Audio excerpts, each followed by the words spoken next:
In this video, we'll look at how to process data through InstaLOD Grid using the web application. Please be aware that a grid server and processing worker need to be set up first to successfully process data through InstaLOD Grid.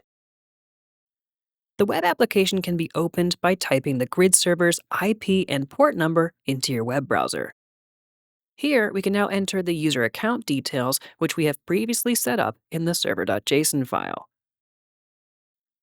Once we have logged into our grid account, we can see three different sections.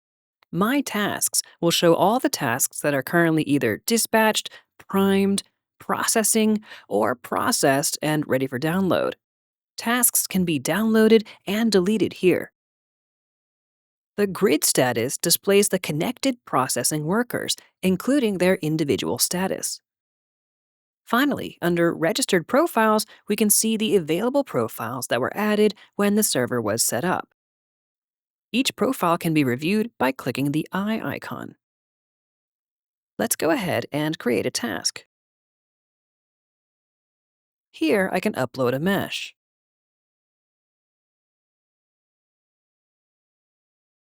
If any additional files like textures are required, they can be added to the dependencies. In step 3, we need to specify what profile to use to process the file. In my case, I want to generate a game-ready version of our communicator asset with the remesher, so I'll be using the profile called remesh demo. You can also set the output file type here. If desired, you can add additional metadata, including the name and description of the task, which helps with keeping your tasks organized. Priming the task will send it off to the server, which will look for an available worker for processing. Once the file has been processed, it can then be downloaded or previewed directly within the browser. Here you can quickly visualize the results of your task. You can also choose from a selection of environment images and display modes, including a wireframe.